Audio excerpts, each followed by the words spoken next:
What if the greatest ruins in your life are not meant to destroy you, but to awaken you, call you, and rebuild you into someone stronger than before? Welcome to Bible Wisdom Collective Channel, a place where the Word of God is not just read, but lived, felt, and rediscovered. Today, we explore the Book of Nehemiah, a powerful story of leadership, prayer, courage, opposition, and spiritual renewal. 1. Historical background. A people returning from exile. The Book of Nehemiah takes place in the 5th century BC after the Babylonian exile. Jerusalem had been destroyed in 586 BC. Although some Jews had returned and rebuilt the temple under Zerubbabel and Ezra, the city walls remained in ruins, leaving the people exposed, ashamed, and vulnerable. Nehemiah was living far from Jerusalem, serving in the Persian court under King Artaxerxes I.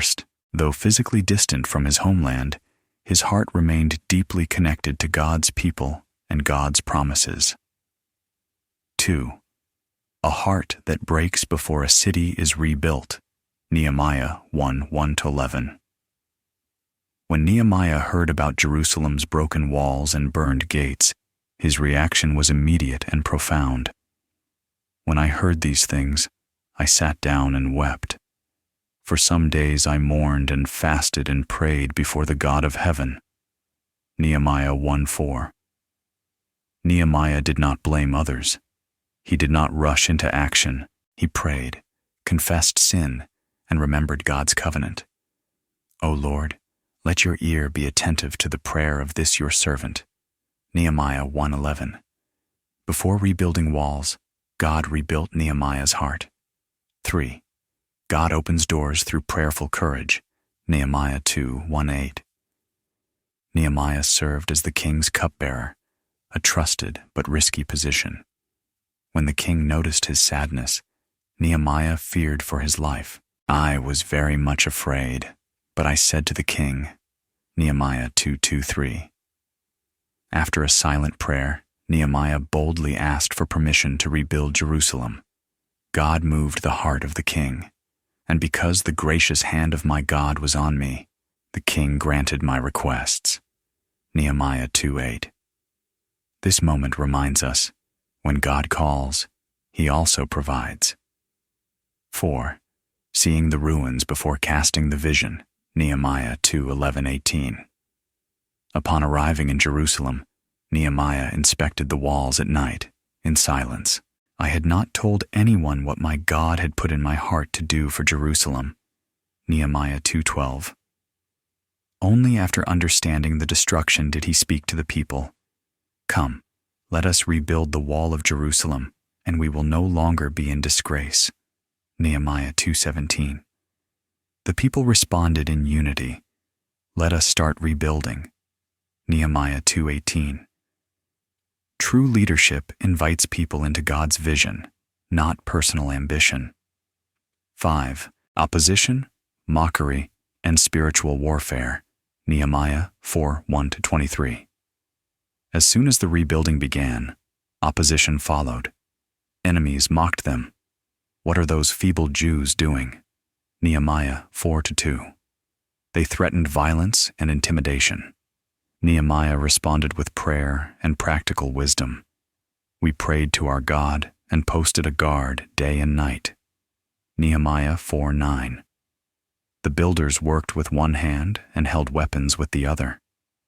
Our God will fight for us. Nehemiah 4:20. Faith does not ignore danger. It stands firm in God amid danger. 6. Confronting injustice among God's people. Nehemiah 5:1-13.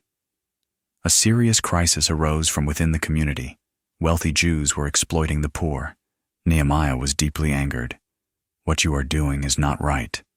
Nehemiah 5:9. He demanded justice, restoration, and repentance. Nehemiah himself refused privilege. I did not act like that because of the fear of God. Nehemiah 5:15. Rebuilding God's people requires integrity, humility, and moral courage. 7. The wall completed by God's hand, Nehemiah 6:15-16. Despite plots, lies, and fear tactics, the wall was completed in just 52 days. So the wall was completed. When all our enemies heard about this, they lost their self-confidence. Nehemiah 6:15-16. The victory was undeniable. God was at work. 8.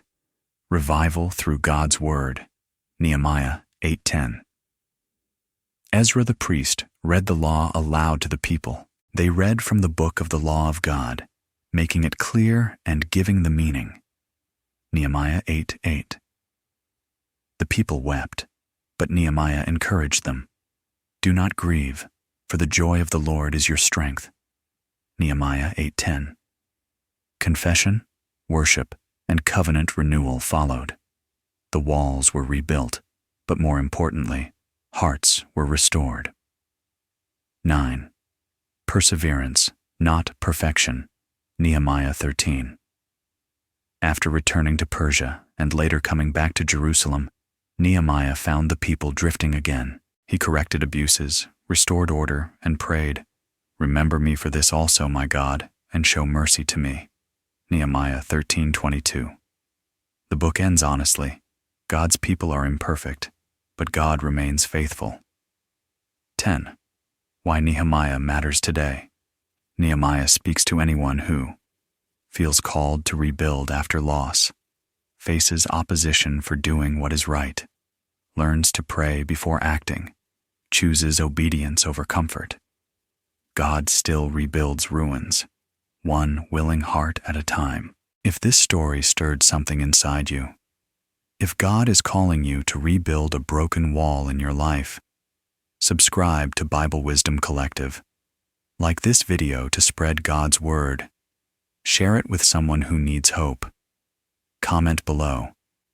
What is God asking you to rebuild today?